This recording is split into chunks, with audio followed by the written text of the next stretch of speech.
The man who needs no introduction, the former head coach at Utah, longtime NBA power forward, and the Montana Hall of Famer.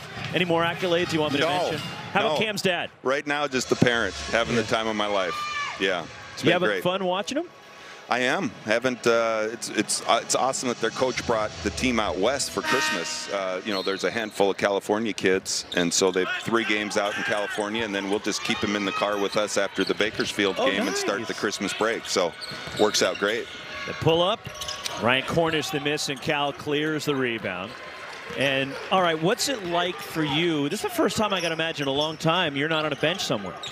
Yeah, it's strange not being a part of a team, but I think, you know, one of the things that makes it great is I can be a part of this team, Irvine Valley Community College, where we have a son playing and a son's at IMG, and my daughters are playing volleyball. So it's not as though I'm teamless, you know, I'm just not calling the shots right now. Well, Larry, I joked with you before. My son's in the game, too. He's behind.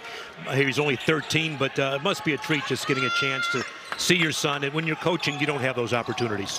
Yeah, and I missed out on, you know, quite a few things over the past decade at Utah, you know, as the boys are growing up. And so just trying to make up for some lost time, and hope to get back in the game here at some point. But for right now, I'm just, you know, you just make the most of what you're presented. And these opportunities, you just, you know, you can't make up. They're fantastic. And one of the best parts of the game is tying in family with the game. Well, let me pick your basketball brain now as you're watching this team, and obviously you're familiar with Dartmouth, but also with Cal. You've coached against them for years. Right. You know, what do you notice? What's it like playing against the Princeton-type offense and defending? It's harder than it looks to our viewers, isn't it? It is. There's a lot of movement. You know, there's a couple of 5th and 6th year seniors on this Dartmouth team, Aaron Rye and Brennan Barry, so they provide a little bit of stability for some of the new guys. But, you know, if they keep the ball moving side to side, I think they get some pretty good opportunities. The difference that I see in the game right now is we're getting Cal to miss plenty of shots, but we can't get a rebound. You know, I'm not sure they would have scored if we can get some rebounds, and that's where you get into the athletic differences between the Pac-12 guy and an Ivy League guy. Good point. When you've seen the top teams in the league this season, the Pac-12, what have you seen from when you're watching UCLA, USC, and Arizona? Yeah, well, I think when you're watching UCLA, it's kind of like you were watching them last year. It's the same group of guys, and Mick does a heck of a job with them. They've even added a couple of nice pieces.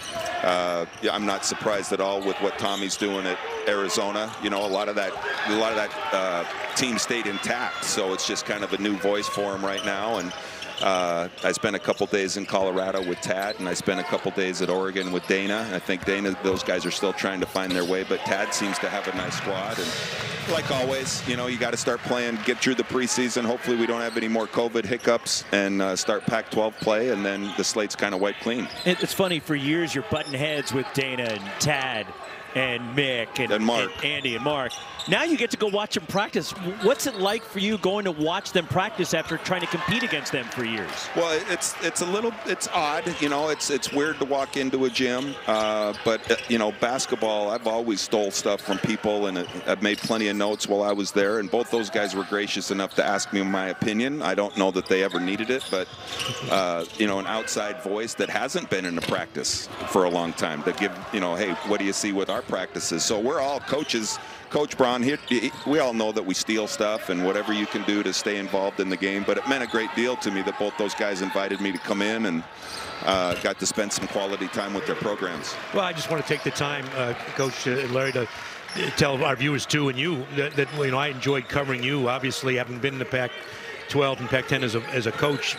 You know, you made your mark here. You're going to forever be, you know, Pac-12 person, and it's great to see. It's a camaraderie. It's really a fraternity. This is, you know, you see John Higgins tonight, reffing, and Mark's a friend of mine on the other staff, and you guys, once you're a part of it, you're always a part of it, similar to the NBA, and it's this game of basketball is great for all of us sitting here. Well, I'm going to get a chuckle out of some of our viewers, I'm sure, when I ask you this one. But the officials look a lot better from here, don't they?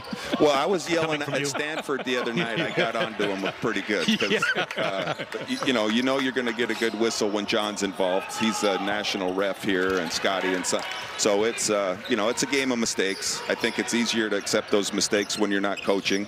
But you know, the whole key is you try to make as few of them as possible. We got an awful lot of referees that are trying to do a good job. Yeah, we did. Great to see you. Cam's playing great, so I know you're proud. Well, I'm happy. I'm happy for him, and thanks for the invite coming down here. Larry Krystkowiak, Busy, buddy. Cam's dad, the former Utah coach.